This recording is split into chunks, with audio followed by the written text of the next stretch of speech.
Hello, everyone. My name is David Reed. Welcome to episode 15 of Dial the Gate. I'm really glad to have you with me. I have Mr. Neal Acree, the last surviving composer of all three Stargate series, waiting in the wings here. We're going to be bringing him in momentarily. So for this particular episode, we are going to, I'm going to have a call to action to invite you to share this with your fellow Stargate friends. Then I'm going to bring Neal in to have a conversation with him.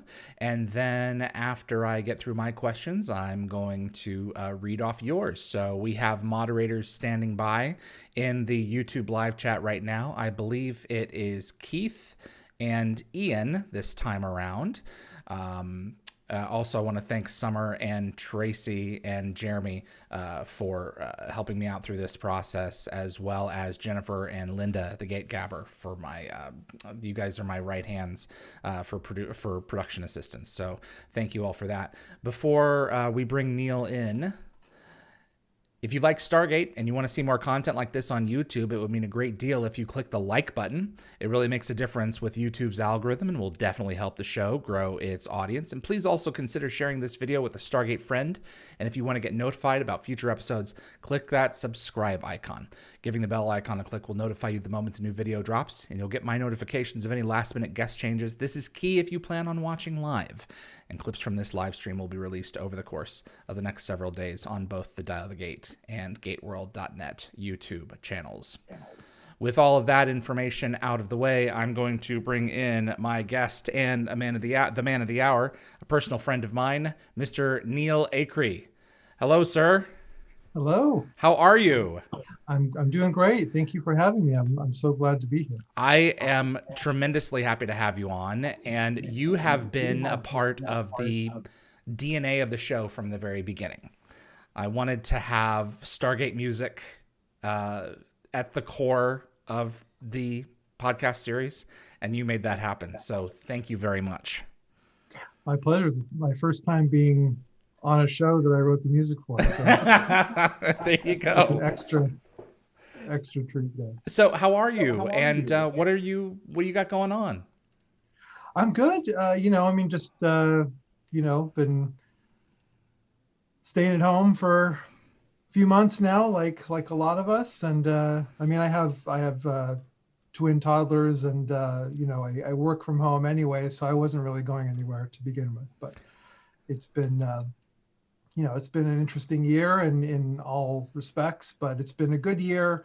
Behind the scenes for me, lots of really kind of very special projects and cool things happening, some of which I can't talk about at the moment, but some really exciting things on the horizon. And it's been a creatively invigorating year. So you've managed to stay busy. Yes. This is good. All right. I wanted to talk with you a little bit about an album that I found on Amazon. It's this little thing called The Velvet Machine.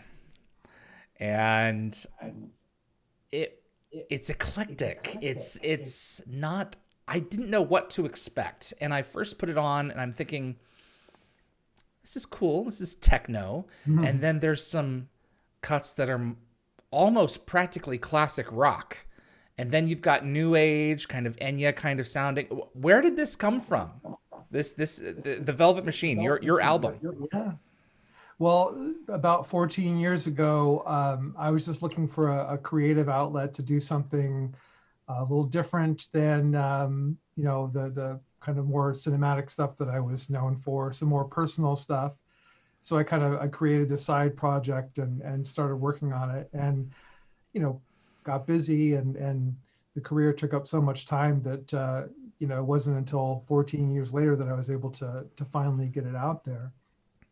And it's been one of those things that it's been fun to surprise people with it, because you build up a reputation or a expectation of having a certain sound as a composer. That doesn't mean that I haven't had this other side of me, since the very beginning, since I was in high school and making music. 5 years before I decided to become a composer, I wanted to be a recording artist and make just instrumental albums and stuff. I never got to release a commercially available album until this year. So it's finally out there, and it's been a major relief to have it out there finally. A little nerve-wracking to, the final stretch to wonder, is anyone going to embrace this? Nobody asked me to make it, but it's done. It's out there, and if anyone wants to check it out, it's a very special project to me. Where can they go and check it out? What's your preferred? All streaming outlets. I have CDs for sale on Bandcamp, but it's on Spotify, Apple Music, all the usual. All right. The Velvet Machine. I will be linking to it in the episode notes below once we are done. And congratulations, by the way. I know what it's like to have such a long gestating project just be out there, and just to have it done is a relief. And then it's like, is anyone going to care? So, but I hope at the end of the day, I felt like if even one person got something out of it, then it would have been worth it. Good. And thankfully at least one person did. So a good friend of mine that I'd known since my childhood, emailed me right away and said, this is right up my alley. And I said, fantastic. Yeah, I do enjoy it myself too. So that's two. Okay. What is the pressure like to know you're composing a piece which is going to be getting 10 to 20 million YouTube views and furthering a video game dynasty like World of Warcraft? I mean, you've composed every cinematic for that thing since Burning Crusade, which was the first expansion pack way back in the day. Is that overwhelming, exciting, a little of everything? A little of everything. I learned a long time ago to not think too much about it, because obviously if you get caught up in the pressure of, is anyone like it? Is it, is this going to be the best thing I've ever written? That pressure can be stifling, to say the least. So I just tried to do my best to channel that pressure into making it the best I can, keeping just the blinders on and focusing on what's right in front of me. And I've done that with the smallest of projects and the biggest of projects. And really at the end of the day, if I'm happy with it, that's all I can expect. I can't, I just try to get it done and hope that everyone responds to it. And I've been lucky enough that I've been invited to participate in such, projects that fans love so much. The fandom of the Blizzard games and even Stargate, is something very special. And to be a part of helping continue that legacy has been a real honor in my career. I guess it's just the main thing that you have to do is just focus on the work and not focus on all the lovely stuff that's hopefully going to come from it as well. You just got to, at the end of the day, meet your deadlines. Yeah, I mean, whatever you're doing, there's someone's going to probably dislike it before they even hear it, because they have certain associations, or maybe you're writing a theme for the Horde and there's an Alliance player that's like, I hate the Horde, I'm not going to like this no matter what. There's like built-in animosity, kind of connections that people have to it. Yeah. And on top of that, everyone has different tastes in music, and I just, at the end of the day, I try to create an emotional experience for the listener. So regardless of what you think of the music, if you can have an emotional connection to the piece, to the cinematic as a whole, or to the game as a whole, then I feel my job is done. My primary goal is to create an emotional experience for the listener.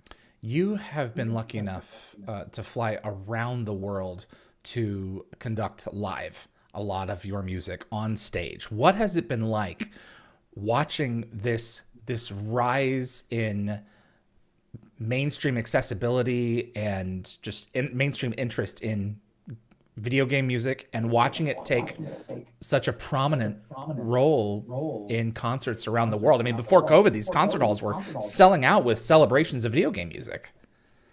Yeah, I mean, I'm so grateful that that those concerts were happening, and they will happen again, I have no doubt. Getting music appreciation of not only for video game music or film music, but getting young people and families alike to go experience a symphony orchestra for the first time, and to have been a part of that, of getting to conduct my own music.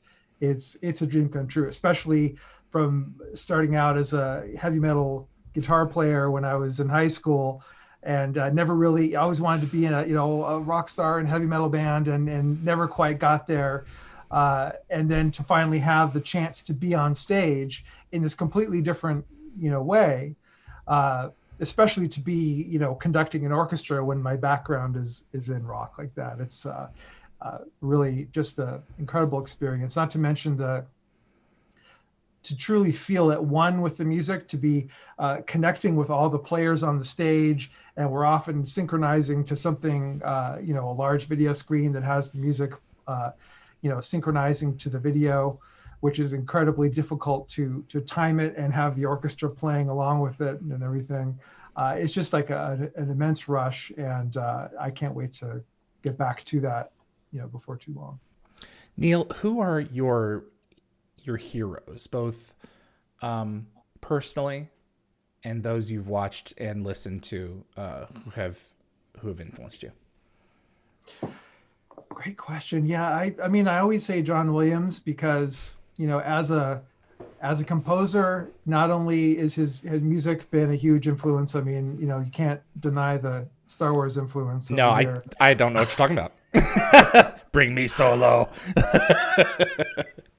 But yeah, I mean, John Williams, not only with the music, but with the poise and the grace with which he's carried his career into his 80s, late 80s, and to still be, at it and inspiring people. And I hope to have that, a fraction of that poise and grace at that age. And Jerry Goldsmith, Joel's father. Getting to know him in the smallest way through Joel, an absolute a titan in the industry, and as a person, a very larger than life, intimidatingly gruff guy, but incredibly talented, and I've always admired his craft and the ability to make such a significant musical impact with a simple statement. He was very no frills, and kind of a very bold, musical kind of gestures that I always admired him. And so the two of those men were, working at the same time. They were friends, under contract with Fox around the time that, Star Wars came out, because Jerry was doing The Omen and John Williams was doing Star Wars. And so they were friends, and they were colleagues, and yet very different people in a lot of ways.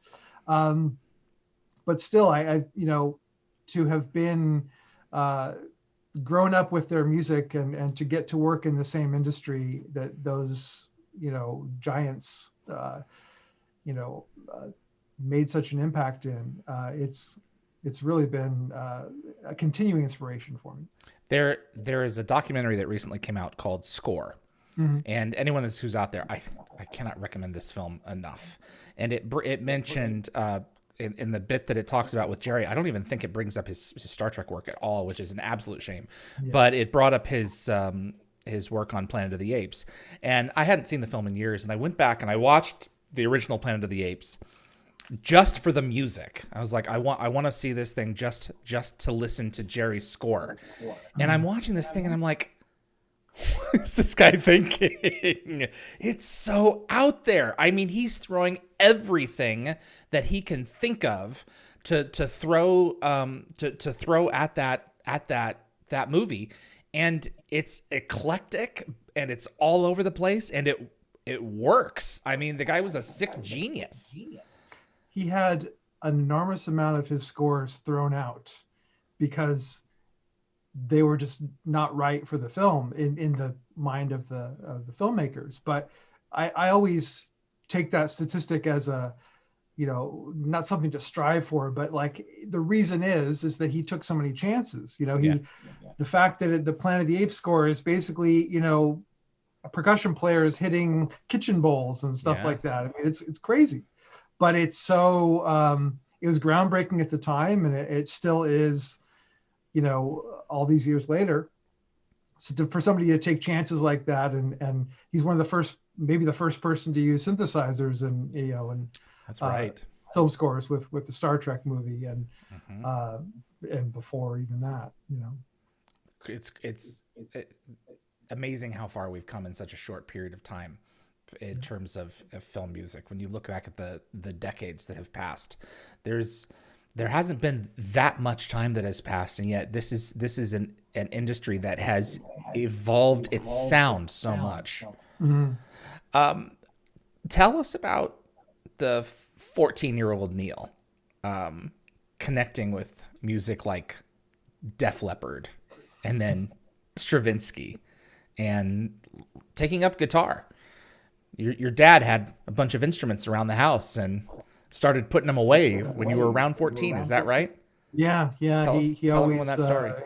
He played, fiddle and guitar and like all these different instruments. He'd play a couple songs on each, and the music was always around. Instruments were all around the house. I think by the time I was 14, he'd kind of given up on the idea of me picking up an instrument. So he started to kind of, put them away and, just make room for other things in the house. And, once he put them all away in the, the back room, I'm like, I want to play guitar, but I wanted to play, heavy metal guitar because, my friend Mike had turned me on to the Def Leppard Hysteria album, and we listened to it. And before that, the only thing I'd really listened to on my own was, Weird Al Yankovic. So this was like a whole different, it's like a whole different, world opening up, hearing the production and it's the rawness of the guitar. I mean, Def Leppard Hysteria is one of the most produced and polished albums of all time, perhaps, but there's just something just powerful and impactful about it to a young me. And I picked up guitar right away, and I decided I'm gonna, be in a heavy metal band. And then for whatever, maybe just being an angsty teenager, I just was getting into heavier and heavier things. Metallica started to take over, and then Slayer, and death metal, and I was looking for a heavier and heavier sound. And at some point, maybe it was towards the end of my teens, I realized there's only so heavy, there's only so low you can tune a guitar string, or how loud you can get. And at some point I heard, Stravinsky's Rite of Spring, and I'm like, doesn't get any heavier than that. That's the next level right there. The Russian Revolution. So it was, so strangely enough, my, trying to find heavier and heavier music that led me into classical music, that led me to orchestral music, that led me full circle back to the film music that I grew up with. Because as a kid, Star Wars and Superman, all the John Williams soundtracks I grew up with were always there and always a part of my musical DNA. But I didn't realize until I started branching out from the guitar that there's this whole different world of music that had already been there. And then, of course, combining music with visuals took it to another level of impact, and that wasn't still is to me the most powerful form of art form, is the combination of the moving image and music, because it just affects all the senses, except for smell, but that's Yeah, that's true. In that vein, is there anything specific that attracts you to the science fiction fantasy genre? Is it just the flexibility of the tapestry? You can do anything with it, and it's almost nothing's a wrong answer, or is there something more specific?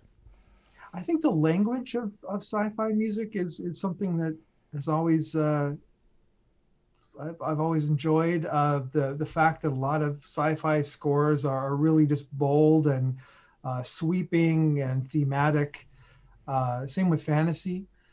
But with sci-fi, I think the language of sci-fi music is predominantly comes from the planets from Holst, the classical piece that was written, I don't even remember, last century for sure. But it was if you listen to it now, you'll hear bits of Star Wars and bits of Star Trek, certain kind of just tonalities and modalities, things that laid the blueprint for sci-fi music as we know. And that piece was in the temp score to Star Wars, and other composers throughout the years have always gone back to it. And if you listen to it, if you haven't heard it, I recommend checking it out. It's a beautiful collection of pieces, each written for all of the planets that were known at the time. And if you're a fan of sci-fi music and you haven't heard it, you'd be surprised to hear how much of the sci-fi sound is laid out in that piece. So that language is just always something that I've enjoyed, listening to, grew up with, and always enjoy writing it as well. How did you get involved in Stargate SG-1? Did SG-1 or come first, or did Joel? Joel, I was a fan of SG-1 for the first couple of years that it was out before I even met Joel. Watched it on TV. I love the fact that there was a show that, just reminded me of the sci-fi shows I grew up with that kind of had, you'd go to a new world each week, and, it was kind of an encapsulated show that, had an adventure, and things happened that kind of wrapped up to a certain degree at the end of the episode. Always loved that.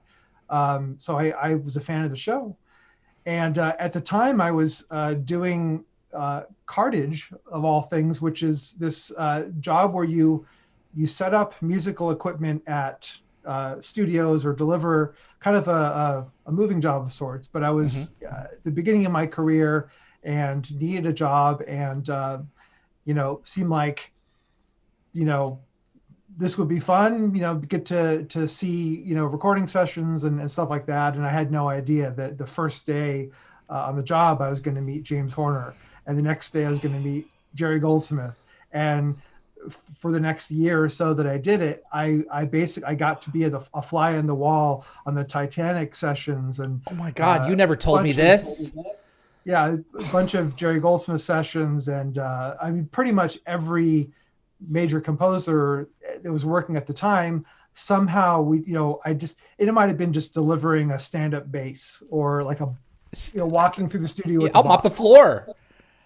Yeah, anything. Jeez. And it was it ended up being the best education I would have paid thousands and thousands of dollars to be able to sit there during a session in the back of the room and watch my favorite composers conduct and produce a session, and hear the orchestra.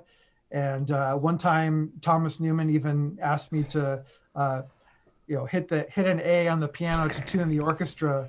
I was sitting by the piano, and the piano player wasn't on the set. Yeah. There wasn't a piano player in the session. So I go and I'm about to hit it, and I'm like, there's 80 musicians all staring at me, and I'm like, the keyboard might as well have been just no white or black. Yeah, key. Where's the A? Oh God. And I was somehow managed to hit the right one, and it was all good, but terrifying. Absolutely. And you told me about, I think it was you talking about bumping into Jonathan Frakes during the production of Star Trek First Contact, during the scoring there. And it was Insurrection. It was Insurrection. Excuse me. This is like one of the first days, or very early on this job. It was at Paramount. They had a scoring stage at Paramount. It's long since been turned into office building, offices and stuff like that. But this great scoring stage with a lot of history. And Jerry was there, working on this, and I was, Jerry walked by in the hallway. It's the first time I'd met him, and I was, technically working as his his keyboard player's, the guy that set his, stuff up. But he was a friend, and he, invited me to come to the session. And so I said hi to Jerry. I said, hi, I'm a friend of Nick's. And Jerry, without even stopping walking, said, I didn't know Nick had friends. So that was my first meeting with Jerry, who later on was, ended up being very sweet to me. But he had that kind of, gruff demeanor. Absolutely. And then like an hour later, I was in the bathroom, and, number one, I shouldn't say number one when I'm talking not about in bathroom context. Right. But John Frakes walks in, and I'm totally as starstruck as I've ever been. Number one. I'm sorry. Go ahead. I really walked into that one, didn't I? Wow. No. Yeah, so, what amazing opportunity. So anyway, so I have to say hi to him, and I'm like, totally like, I'm wanting to say hi to him, but I'm like so starstruck that I can't say anything. And outside the bathroom, he can tell that I'm like, starstruck, and he walks up and he says, hi, I'm Jonathan. And I reached out my hand and said, thank you. And that's how I met Jonathan Frakes. Oh my God. Although in the interim, he follows me on Twitter now. So I don't know how that even happened. Something, I think I told that story on Twitter, and he heard it, and oh, that's great. I don't know how that even happened, but it certainly makes up for the awkwardness of. And you got to be careful what you say, because people are watching and listening. Exactly. Absolutely. Yeah, I trust me. Every tweet that goes out, I'm like, how Riker's gonna read this. How'd you meet Joel? And how did that partnership It was through that start? job. It's through the cartage. One of the first gigs we had was helping Joel move his studio across town. He had gotten a new, moving his house and his home studio to a new place, and I helped him move. And I remember telling him, while we were in the driveway at his new place, that I was a big fan of Stargate, and really liked the music he did for it, and he was very, very gracious. And at some point, during the following weeks, as he's getting set up in the new studio, my friend Nick, that Jerry said I didn't know Nick had friends. Well, Nick had a few friends, and one of them was Joel, and he told Joel, you should hire this guy to help you set up your studio and sort old cables and dust things off and stuff. And that's what I did for a few weeks. And I was a young composer, is very ambitious and eager to get working in the business, and getting to work in the studio, which all was an incredible experience, learning experience. Getting to it was very much an on the job. This is like right in between seasons 2 and 3 of Stargate, so before long we were cranking out Stargate season 3. And I was getting to, kind of watch it all go down, and, help out in various, ways of helping mix the cues and print the cues and all this and that. And, eventually led to helping write in the show, which was, again, incredible learning experience to get to have so young too. I was very young. Did you ask for that, or did he offer? One of the first things I said to him was I would love to do any writing, for you. Okay. So he was aware. Oh yeah, of course. I didn't tell him that often, maybe once or twice a day for a year or so. So it's one of those things that I wonder about is like, how much can you, I guess it comes down to the person, but how much can you tap that goblet and say, hey, I'm willing and able if you give me a chance. Yeah, no, I was kidding about asking daily. I know. But I think he knew that I was really eager, and I want to say that I think some of my early success, if you'll call it that, was sort of being naive and not like really knowing my place, and just kind of being like, hey, I don't care if I've only been doing this for a couple of years, and I'm, really young and green, and maybe the music isn't as good as it's going to be someday. I just want to write. And I think that not even like really thinking about where I was and what I was asking, eventually, he saw an opportunity to have me help out, and I delivered enough that he asked me to do it again. And when you have two shows, we started to get into the point where there was two shows going on, and occasionally he'd do a movie. It's just too much work for one person to do. So being able to kind of fill in and kind of help him focus on the more the bigger thematic writing and the more the key moments in the shows, to really spend that time. And I was young and worked really fast, and it's how a lot of people start out. But I'm always going to be grateful to Joel for not only getting me started on the Stargate show, but introducing me to directors that hired me to do their movies, who then told their friends to hire me. And I can trace everything I've done back to Joel's working with him, and then him recommending me to other people. Even the game stuff wouldn't have happened without the Stargate. At that point, when I started doing games, I had been composing for 9 years, and I was a co-composer on SG1, and had built up a reputation again that Joel had really helped make happen. Wow. And Rick Chaddock, was he on the team before you stepped in, or did he come later? Yeah, well before I got there. And okay, Rick so he was a producer? He was a music editor. Music editor. Got it. But he was Joel's right-hand man in every way. I mean, he kind of helped produce, Joel's music and was there. And I mean, he played guitar. He was in a band in the 80s and 90s called White Sister and Tattoo Rodeo, like two bands that were very in the Guns N' Roses vein, and stuff that I had kind of started out listening to. So he was a guitar player, and he played guitar on a lot of Joel's stuff, including all the the Stargate Universe stuff. When Joel kind of shifted the sound a little bit there, that was all Rick playing.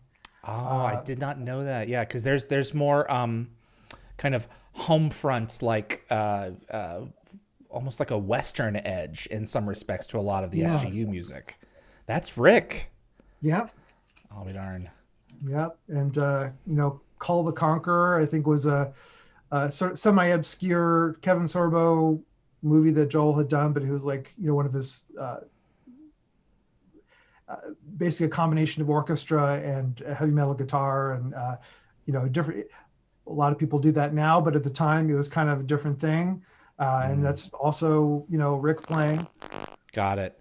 So you came into SG1 during production of season 3? Mm-hmm. Okay. Yeah, I mean, it was, I met Joel before that. Yep. And I was just helping in various capacities over the years, and it would kind of be, early on, it was really about, just kind of helping wherever help was needed. And I think that was the longevity of it. And I always tell, young aspiring composers or aspiring assistants, just find something that needs to be done and be the thing that's going to help make that happen, and kind of create opportunities for yourself in that regard. So there were probably times where in between seasons where Joel didn't need me as much, but I'm like, I got out Photoshop and I made these nice labels for his mixing board that were like, had this gradient, this nice font on it. It was the stupidest thing, but every little bit helps. Joel loved it, and he's like, would for years later, with all the following assistants that would come and replace me, he'd be like, you got to be like Neal. You got, go the extra mile. I mean, look at these labels here. Those, he spent hours and hours on these and cost me a lot of money, hourly if you think about it. But man, they're beautiful, Well, and they help. I mean, shortcuts like that, especially like any tools that we have, they can really add up in the long run in terms of how advantageous they can be. Can you walk us through the steps of composing a typical episode of Stargate? Yeah, I mean, it would start like... and I've got cutaways. Okay, yeah, so it would start with a spotting session. And this is the same with movies and game cinematics and that stuff like that. A spotting session where Rick and Joel would call Brad and Robert, and they'd go through the show on the phone, old school, and they'd, before digital video, everything would be on VHS tapes. So on the phone, they'd be like, okay, countdown to play, 3, 2, 1, play, and they both press because we were in LA and they were in Vancouver, so you're doing this over a long distance, and so they would watch through the show bit by bit and decide where music would be. Nowadays, you'll have temp music that kind of dictates the general style and feel of what the music is desired to be. The editor will put that in, with the help of the director or producer. But at the time, no temp music. It was all the shows were empty, and they would go through and figure out where every piece of music's going to be. Talk about, here's a new character. There's a new kind of character thread that might be going on, carrying on through future episodes. So maybe we should have a theme that's gonna you want to establish early on. Just kind of get, be able to see the bigger picture beyond just the one episode. And then Rick would go and take all the notes and make a sheet that had all the timings on it, so we'd know the lengths, which is very important in TV music, TV production. You have to kind of have an idea of, what the challenge is going to be ahead of you that week. How many minutes of music have to be written, and the mix dates are going to come whether you like it or not, and you got to be able to get that done. And we would, write and, have to basically produce and orchestrate and do everything all in that time. But the next step, and I'm sorry if I'm jumping around here, but the next step would be, a planning phase where, we'd kind of figure out, who's going to do what, and, divvy it up. And, Joel would go and if the show needed a special theme, he would start working on that and give me that if I was going to be expanding on that. And then, sorry, get some water. No, you're perfectly fine. Spotting and planning. And so Joel would, write a theme for the episode, and a lot of the episodes had kind of, even if it was whether it was a new character or even just something that happened to be, like window of opportunity, for example. It's there's kind of a recurring motif because you have that Groundhog Day kind of vibe to it. So there's this kind of a musical motif that continues over and over again, kind of create a feeling of identity to that show, musical identity. It's very specific. Yeah. So, a lot of times I would do, he'd assign me a particular thread through the show that kind of allow for some continuity. Like if we were doing a show with replicators, Joel had written this great Jaws-esque replicator theme. And if it were a show that had like keep cutting back to the replicators throughout, I might, take that segment just to kind of, for one, be able to create a sense of continuing momentum with each of the pieces. And to be honest, you're having to create a lot of music in a short period of time to be able to revisit ideas. It's a lot quicker than having to start over and kind of develop something from scratch. Absolutely. No. Yeah. And then writing. Yeah. We would have to, I'd say there'd be somewhere between 20 to 30 minutes of music in every episode, and we'd have about a week to do it. Sometimes a little longer. And there will be, especially when SG1 and Atlantis were going at the same time, that's, double the amount of work. And we'd, didn't have the time or budget to do full orchestras. Nowadays you hear a lot of shows that have orchestra in it. That was very rare at the time. So a lot of it was in the box, samples and occasionally some a soloist here and there. And you'd have to kind of write the music, orchestrate it, mix it all at the same time, and have to happen very quickly. But we'd always find the ways, whatever way we could, to really kind of give it the attention and the polish that we would expect from a movie, a cinematic score, because it was a sci-fi TV show, but it had the production value of a movie. It was telling a story as big as any Hollywood movie. So that's what we tried to give to every episode. Wow. Was there a like, the more time that you spent with him, I would think that when it really got down to it, you could probably create a formula as to how much completed music he could create in, say, a day or two. Like, if he's got this amount of time in the office, he's going to be able to generate this many seconds of completed music. Were you able to calculate that in terms of what both of your output was? You kind of have like a rough,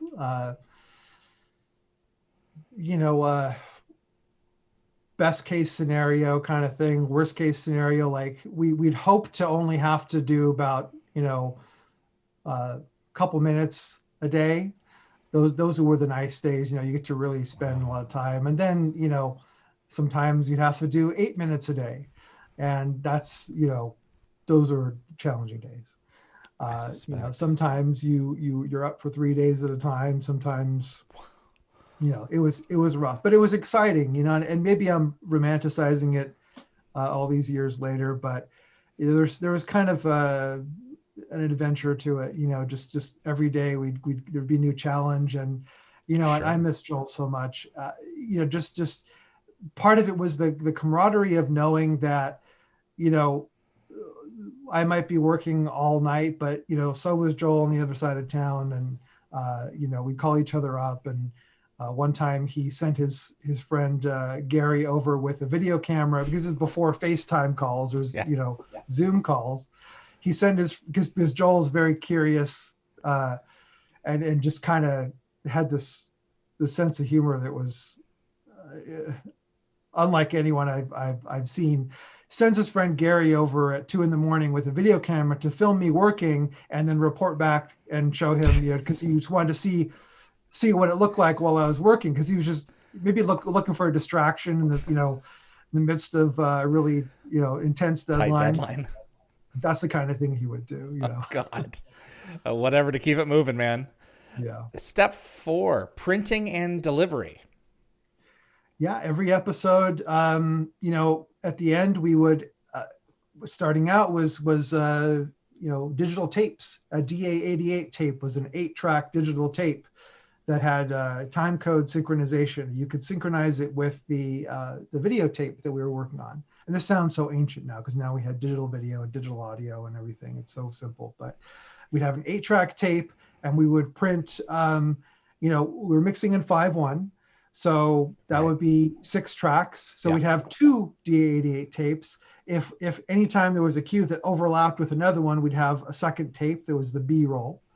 And, we would, print it to the tape and FedEx it, of the tapes, FedEx it to Vancouver with enough time for it to get to the dub, where they would mix all the sound and the sound effects and the music and dialogue together. And then the producers would then review it in context with all the, everything together, and have any notes they would send, and we would address those as they had like a review, a revision mix that happened a few weeks later. And sometimes, we'd have to work with visual effects that weren't finished. We'd have like a blank, like a black slug that would say space battle for 20 seconds. There was nothing on it. And there's going to be these F-302s, flying through the air and this firefight happening, but you don't see anything. So you just kind of have to write something that you hope will kind of catch the mood of it. But then on this, we get another chance to go back and see the final visuals, and if we had to make any adjustments. Right. Well, I mean, if you're going to sure, it's say 20 seconds of space battle. If it's one shot, then I can kind of get that. But if you're cutting multiple times, if you're changing perspective, as a composer, you're going to want to know where those cuts are. Yeah. Even if they are just static, or not static, but even if it is all just visual effect. So, wow. And if you have spaceships flying through the sky with a certain movement, there's always, I tend to be a very visual composer in that I like to match what's on screen to the best of my ability without quote unquote Mickey Mousing, as they call it, where you're hitting every little detail. But I kind of like the music to feel like it's moving hand in hand with the visuals. So if the ship flies by, you want to have it arc with the music. Yeah. That makes a lot of sense. Wow. That is. So I think Rainmaker did the finishing. Rainmaker Digital. My understanding was they did the finishing back in the day. And Sharp Sound? Yeah. Sharp Sound was where we mixed. And okay. They were in Vancouver, and we were the only aspect of the production, I believe, that was outside of Canada. So, we'd send everything there, and eventually we'd start doing, when digital audio became available, we'd be able to upload stuff. I mean, it was available earlier, but when it became practical to upload multiple tracks, I mean, once we got past the AOL 56K modem days. Baud connection, yeah. Jeez, and that must have... did that lend itself to more time for you guys to compose, or did production take that? It bought us an extra... The time it would have taken, FedEx to send that tape up to Canada, there was, maybe 2 days. That's a lot. A third day for, just you want to get it there, on the Saturday before the Monday mix. So this allowed us to upload, Sunday night and, Were there, not really asking you to tell on yourself, but were there ever situations where it was it's done, but I'm not happy with it, but we ran out of time and it's serviceable, but I'm not happy with it, but it's done. Does that make any sense? One of the funnest things about TV, probably, or the thing that I enjoyed the most about it was that it was, when the show was done, it was done. You might get a chance to revise something, but it had to, pretty much be done the first time out when you sent it. So we didn't always have a chance to second guess, and that kind of really forced me to streamline my process and really kind of find the simple, most direct way to convey an idea without having to, because when I have all the time in the world on my hands, I get obsessive about detail and some of these, cinematics I work on, I have months or even a year to work on all in. I'll get obsessive with the tiniest detail, but not having the ability to do that can be liberating in the sense that it really just kind of forces you to just focus, just get it out and hope that it's the best it can be, because sometimes all that extra time spent second guessing yourself doesn't necessily make it a better piece. Sometimes you're able to revisit things and observe them from the perspective of a fresh perspective the next day, and listen to it and say, maybe I could try this. But if left to my own devices, I would write and rewrite everything. That's why it took me the 14 years to finish my album. I could never, I didn't know when it was done. I just kept adding. I mean, it's the problem with perfectionists. I mean, at a certain point, art is just abandoned, and it has to go out there in the world and do what it's meant to do. How did music from SG1 evolve into Atlantis?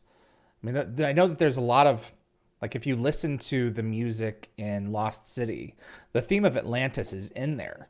And Joel talked about that a long time ago with me. He was like, well, this works. And I'm like, oh yeah, that's and he didn't intentionally mean for it to be that kind of bridge phrase in the opening title theme to Atlantis. How did SG1 musically evolve into Atlantis?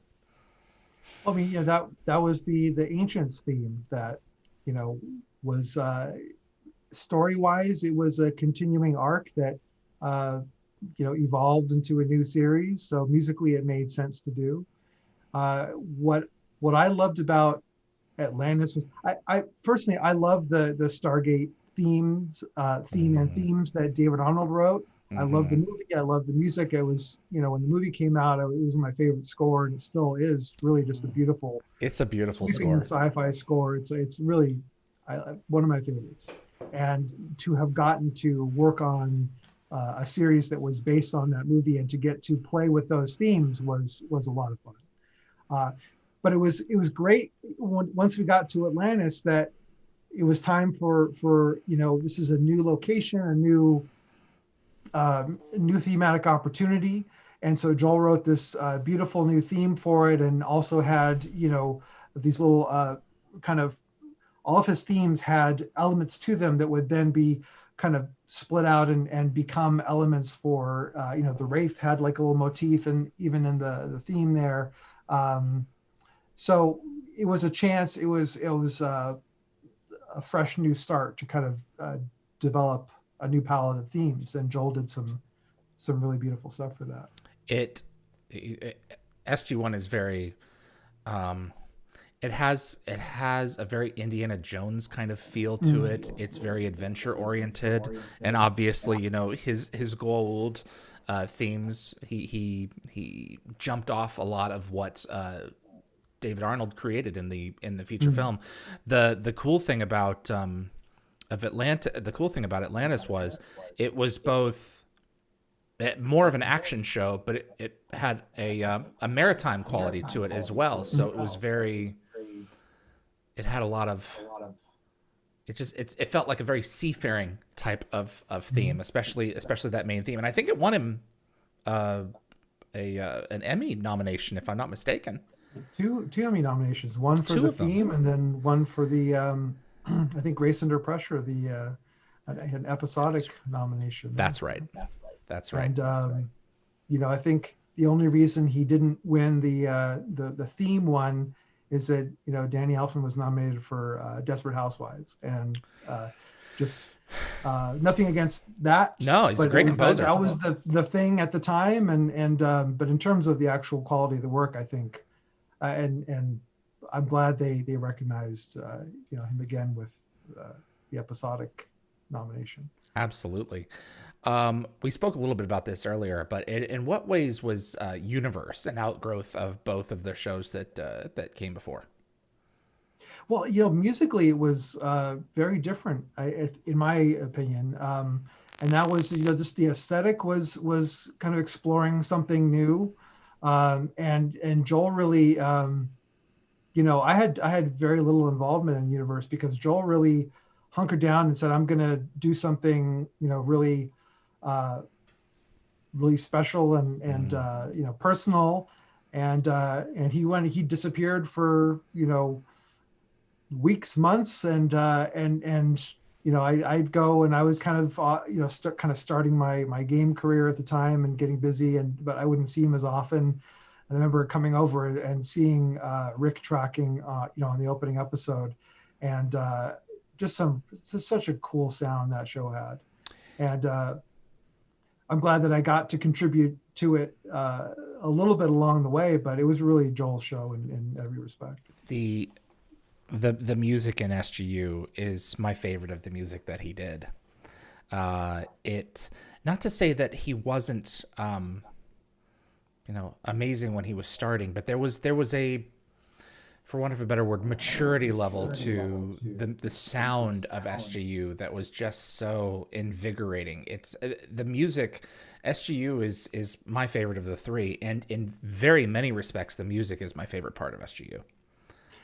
I think it's the music sounds the most like Joel of all the series, because I mean SG1 was, and certainly Joel's sound is all over them in some regards, but SG1 was a continuation of the movie sound. Stargate Atlantis was a continuation of that, but taking it in a different direction. SGU was like, Joel's like, I'm gonna find a sound that's just this, and it was more his sound than anything I've heard from him before. Was Very it? personal, very Yeah. innovative, and yeah, I still love listening to that.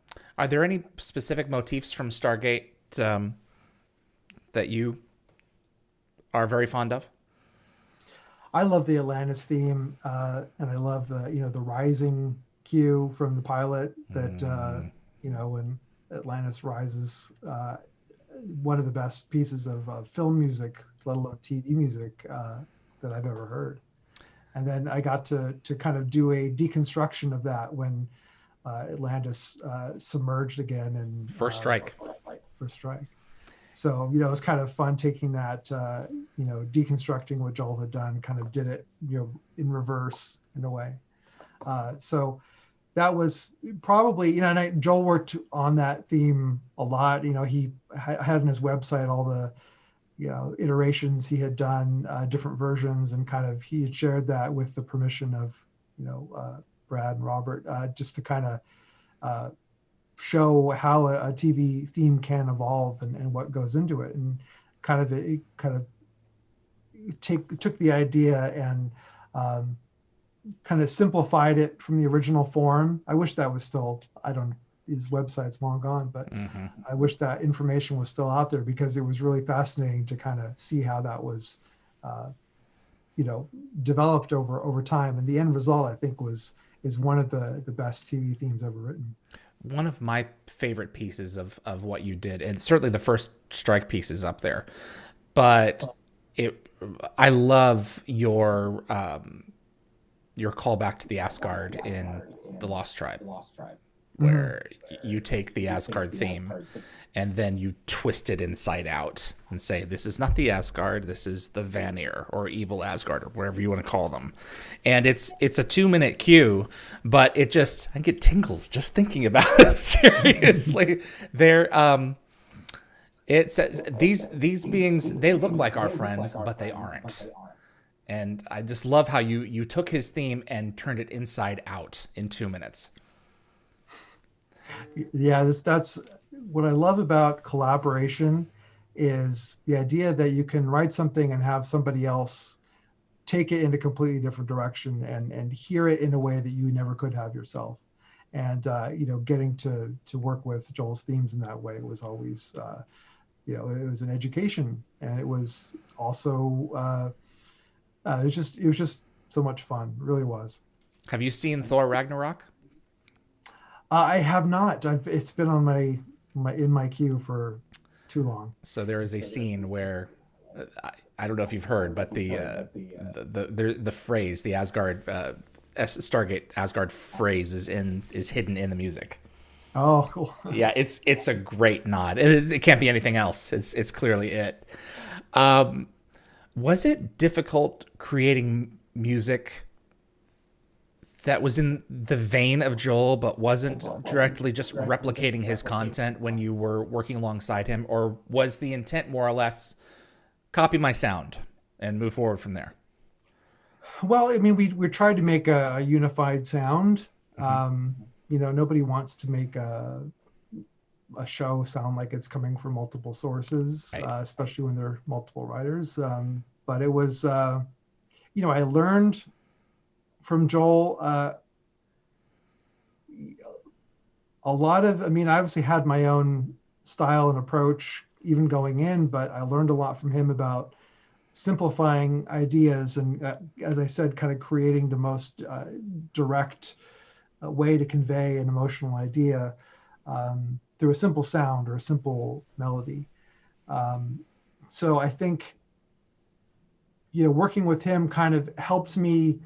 There was a point where our sounds kind of were very close, because I had learned a lot from him and wasn't trying to sound like him, but it just kind of I had learned so much from him that kind of became an imprint on what I was doing, to the extent that I still every once in a while I'll do something and I'm like, Joel, That's where you come from. Yeah, yeah.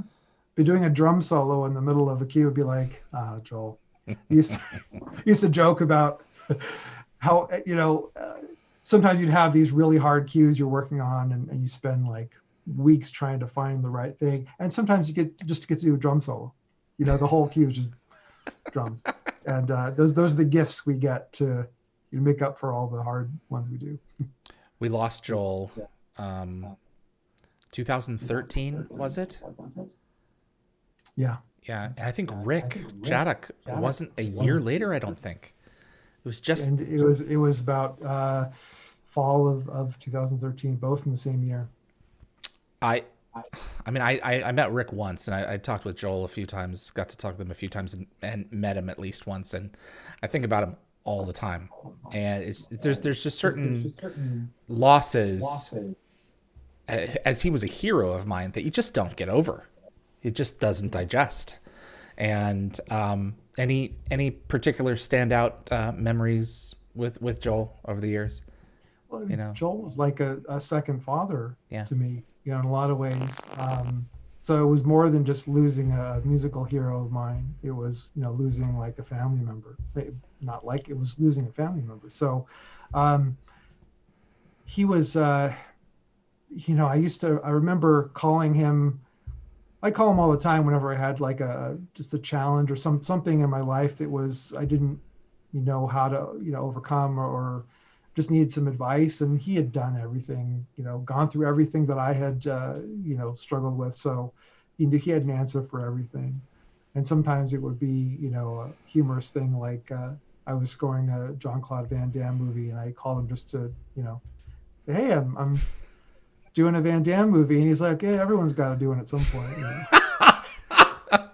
As if to say that was like your requirement as a composer. You have to do at least one in your career. That sounded a little like Jerry coming through there. That sounded like something Jerry would say. Like, you're not that great. Yeah, there was a lot of that. But I mean, just like Jerry, they had their gruff, grumpy moments. But then, they'd make you feel like $1 million when you needed it. I have some fan questions here for you. Do you have the framed piece of memorabilia that we talked about? Yeah, I do. Nearby? Yeah, I brought it out. You told me to have it ready. Yes, please. So before I get to the fan questions, I wanted to have you show this off. So what is this? So this was a book that they gave us at the 10th anniversary party in 2006 in Vancouver. So we got to go. Joel and Rick and I went up to Vancouver. It was my first time there, getting to meet the cast and the crew. And they had this party, celebrating 10 years. And it was shortly after the 200th episode as well. And we got to, they had this book they gave out, and we'd have people, sign it, cast and crew. And so I took the book and I took the 2 signature pages and I framed it because it's, such a special piece. So, I mean, the highlight of this thing here is right here, Don S. Davis. What a sweetheart that guy was. And, as a fan of the show, not only, from the beginning, but just you work on the show and you feel like the actors because you see them week after week, and to finally get to meet them in person is like, I've known you for like 10 years now, or 8 years or whatever. And so he had recently, he'd been doing some artwork, and he had recently started a website with his artwork. Yes. And was telling everyone about it. And he went, so I don't know, that night he must have, I don't know how many people's books he signed or people he talked to. Every single one of them, he wrote out this lengthy thing saying, Neal, it was a pleasure to visit with you. And if you're at the 200th episode gala, if you'd really like to check out my artwork, go to Don S. Davis Art .com. He'd wrote up the website. Every single thing he signed the entire night, wrote out the whole website and everything. And I love it. Oh, Richard Dean Anderson right there. absolutely. Christopher Judge, thanks for everything. Peace sign. To Neal, cheers, you cheeky little bugger from Paul McGillian. Paul McGillian. Absolutely. And Claudia Black wrote, Yes. I asked her to sign it, and she's like, it's going to devalue your book. You don't want me to sign it. I'm like, These actors. You're like my favorite. She was great. Absolutely. So she signs it saying like, consider this devalued or something. I don't have my glasses on, so I'm like having trouble reading it. But David Hewlett wrote like, Neal, you're keeping me from the food. That sounds like him. Yeah. And we had a chat recently. He had me do an interview thing for an educational project he's working on. We talked for like hours, and we had so much fun. He's a great guy. Great guy. But it's fun to look back and see these, realizing that I'm this, quiet kid that's coming up and bugging everyone in the middle of the party and asking to sign stuff. Everyone is so nice. And you have production patches. I do, yeah. Got the Daedalus and the Atlantis patch and the SG1 patch. And I had this up in my studio, and it is one of my favorite possessions. Well, thank you for sharing. Thank you. It means for a great deal. Absolutely. I've got a few fan questions for you. Yeah, shoot. Teresa McAllister. So some of these questions may technically be for Joel. So we're going to have to figure that out together. Yeah. Teresa McAllister wanted to know, what inspired you to put heavy metal in Vegas? Well, and again, I'm speaking for Joel because I did a little bit of work on that one, but Okay. that was Joel's, and for I anyone don't that think he'll doesn't mind. know, what's that? I don't think he'll mind. Yeah, I mean, for anyone that doesn't know, I was, so grateful to be able to help Joel on the show, and it was always Joel's, vision for the music. But Vegas was a very different show that you can find Joel in. He's one of the poker players in the poker game, cameo there, and he loved playing poker. Played all the time, like online poker as well. He was great at it. Never played with him because I'm smart and didn't want to lose any money. But heavy metal, I mean, Joel was a rocker at heart, and Rick was, a rocker as well. Like Joel would, I think Joel played drums early on. I think Joel wanted to play drums and asked his dad for a drum set, and his dad said, I'll give you a drum set after you learn piano. So he, learned piano, which is, that was good too, but Yeah. I think he wanted just to be a drummer. So whenever we get to do a drum solo in something, it was kind of revisiting his roots. But the heavy metal thing, that was just, I think Joel was looking for an excuse to use it whenever he could. So, the question is, why didn't he use heavy metal as often as he did? Well, I think and that's certainly a fair question. I think if any species is going to, I don't know how I want to put it, like the Wraith would do it, Yeah. Absolutely. And the Wraith did get more percussion-y as the show went on, especially with Satita. It kind of, Joel talked about we talked about with him kind of rebranding the Wraith's sound. It didn't completely transform, but it was definitely more percussive from that point forward.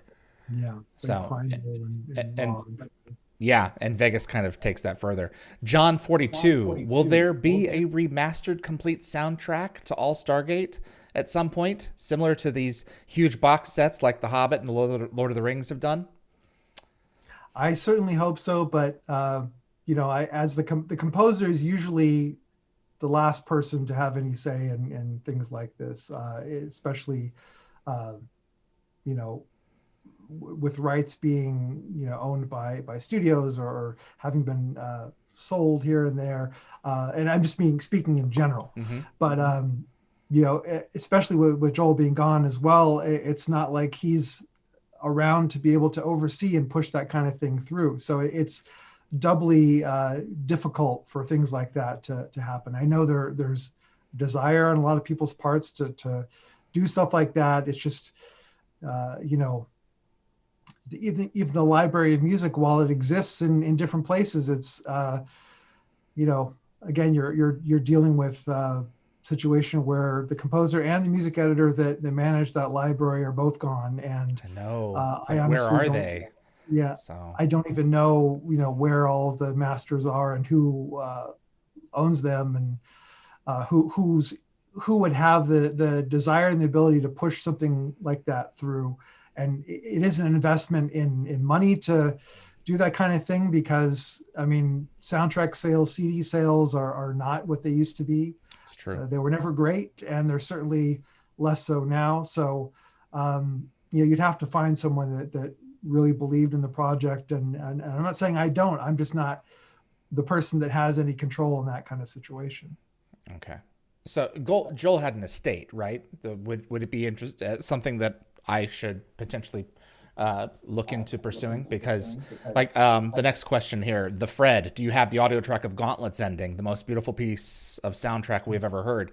I would have to agree that the Gauntlet end theme is, in my opinion, his best piece of work. And, I would love to do whatever I could to help pursue getting that content out there to fans in a purchasable form. Do you think that's something that is feasible for me and others to look into? I'd love to see it happen, and I'm willing to do whatever I can to help make that happen. But my own personal involvement in that aspect is very limited. So, but I'd love to see someone do it. That's for sure. I'd do it for free, man, just to get that out there. Absolutely. Ugly Pig. Sometimes SG1 episodes had different music cues between the broadcast version and the seamless version. The ending of Frozen, for example. What would the reason for this be? Well, reason is, episodic version, you have a commercial break, and you'd have, the music would generally ramp up to the commercial to create suspense, to want you to come back after the commercial, sit through the commercial, different function there, and then commercial, you're back in, and maybe there's now that the commercial has passed, maybe there's no reason to have music at all. So when they did the seamless version, they would obviously get rid of the commercial gap, and you have the two, the end of one scene, the beginning of the next butted against each other. It would sound really weird to have this dramatic ramp and then suddenly stop. So we would do whatever we could to polish those after the fact. And it was the kind of thing that would happen while we were working on new episodes. So it wasn't always, not to say we didn't give it the attention it deserved, No. but sometimes we're looking for, rather than, find write a whole new piece of music, we'd kind of edit. Rick, with music editor, would edit a transition that would kind of help bridge those gaps. And sometimes that meant it was just easier or made more sense to get a new piece of music that would cover that, cross through those scenes. Basically, the seamless version became a whole new show. It just had a different, a different feel, a different, dramatic intent of the music, because you weren't trying to create that ramp to the commercial. That's fair. So when you were originally working on an episode, the version with the commercial breaks would be sent up, and then later on, when the DVD version was going to come out, that's when you would get to the others? It could have been months later or a year later, and then kind of go back and take a look and see what worked and what didn't, and then make adjustments accordingly. Absolutely. Or, you know what, I really didn't like this piece over here. Can I please go in and change it now? Did you ever sneak any edits like that in? I don't think so. I don't remember doing so. Okay. I think at that point, try to move on. Absolutely. We're always, during this whole time, we're working on, a couple new series, the new episodes. Of the two series at the same time. So going back to something that was, we had finished a long time ago, we'd still make sure it worked, but, I wouldn't go back to the drawing board on that. Mm-hmm. Ian wants to know, can you talk at all about the instrumentation in SGU, specifically the wah wah that kicks off the intro theme in the first episode? I wasn't there for that. I do know that Joel used a lot of new production techniques, a lot of recording techniques, manipulated guitar, and a lot of synthesizers. He had this great this wall of analog synthesizers that he had as assistant build. Got into some really cool sounds because he was playing with synthesizers, when he was a teenager, and he even programmed the synth sounds on Star Trek movie. Not too much chip off the old block, was he? Yeah. Jeez. So yeah, I mean, I couldn't tell you exactly what that was, but I know it was, Joel just had fun playing with new sounds. It's one of those things that he told me what that instrument was. I think it's like a stringed instrument of some kind that he's running a bow over. I'm not entirely sure. I can't remember for the life of me what it was. Ben Fix, did you slip in any homage to Stargate with your Blizzard music or audio work? Blizzard games are known to have all kinds of Easter eggs. No, I mean, I think, and I wouldn't do that kind of thing because, I mean, you're talking about, with the Blizzard stuff, we're trying to create, a new sound, a new franchise. But I think that, people will always mention to me, oh, that the thing you did sounds like something from Stargate. And I realize that it's imprinted in my musical DNA, the stuff we did and that sci-fi thing. So you'll probably hear stuff that, actually somebody sent me a scene from Stargate that they said, oh, I can hear the Overwatch theme in here. And I'm like, I'm listening in Stargate, which we're talking an episode that had been written. It preceded. I was at Atlantis, written years before Overwatch. And I listened to it, and sure enough, there's the Overwatch theme, sounds a lot like it.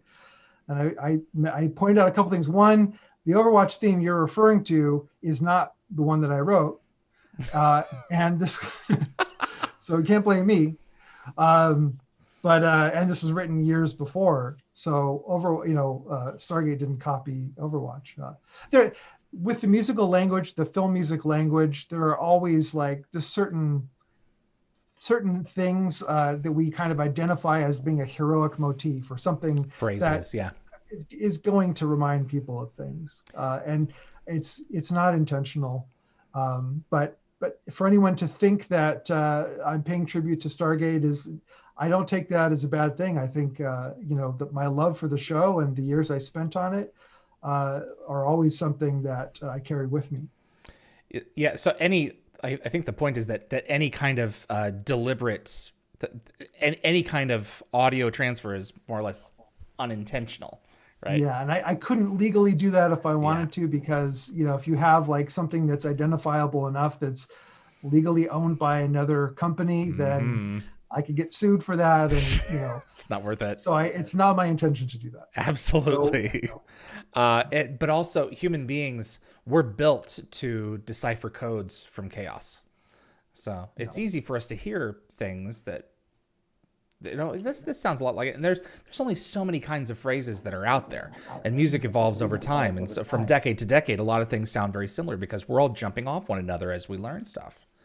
So. And it is a language. It is, the phrases we use musically are derived from the things that, we learn from watching the movies we loved and hearing the soundtracks we loved. Certain things like to try to evoke a similar emotion to something we felt when we watched a movie or a show. It's possible you're going to grab the same chords or some kind of variation on them because those chords are going to evoke that very specific emotion. We're speaking with the music. So in order to get very specific in what we're saying, sometimes you have to, the language gets very specific, and therefore easy to spot similarities between franchises or even over decades of time. It was such a privilege to have you compose the music for this project. Having the Stargate DNA, which is, as far as I'm concerned, the baseline of that is the music. Inside this show has been a dream come true for me. And it was interesting to hear, because I think I told you, I mean, I want it to sound like Stargate's, like the SG-1 theme, but obviously we can't have the SG-1 theme. How long did that sound take, that melody take to mature in your mind? Because I wrote you one day, and like 1 or 2 days later you said, I've basically got it. I just have to hammer it out. And I was like, what? That thing matured overnight. I mean, not, or maybe not even. It's I think that the shows the time I spent in that world will forever be imprinted on my brain in a good way. So, I fell right back into it, and it was fun to have the opportunity to do that. So thank you for that. And you've been a great friend since we met at the Stargate Continuum premiere. Yes, all those San years Diego ago in 2008.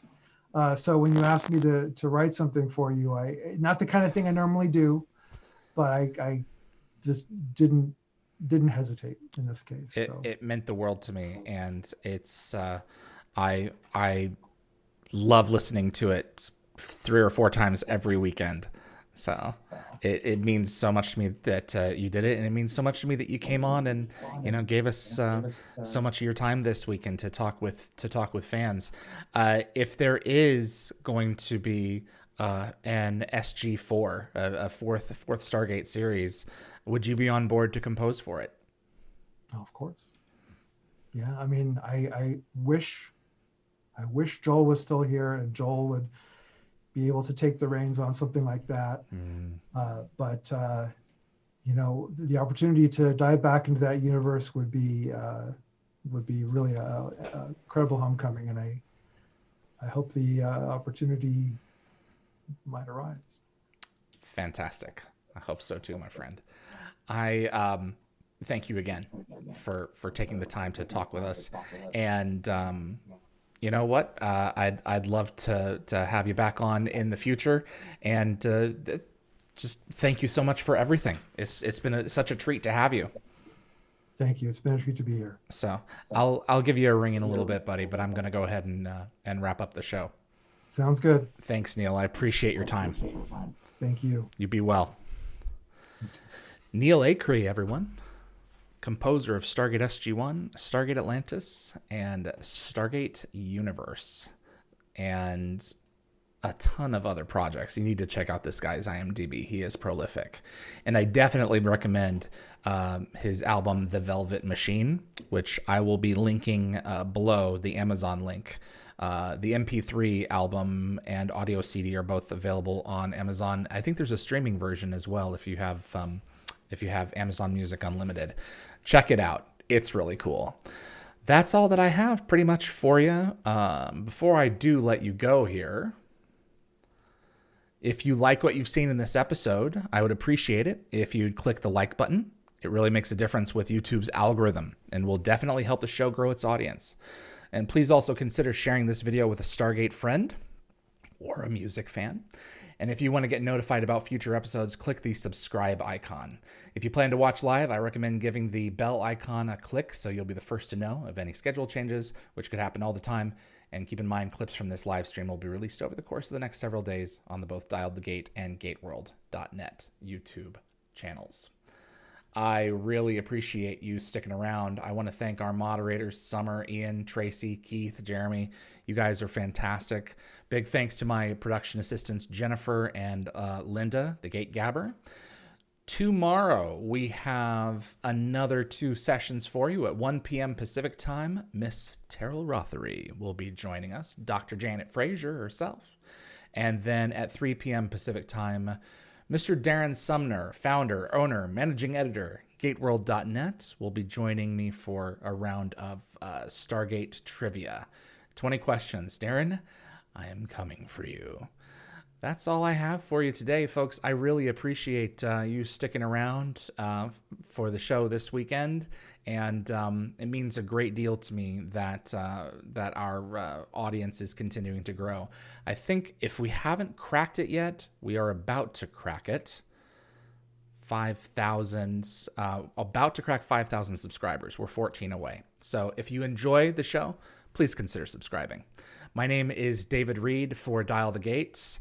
I appreciate your time, and you know what? I'm going to see you on the other side.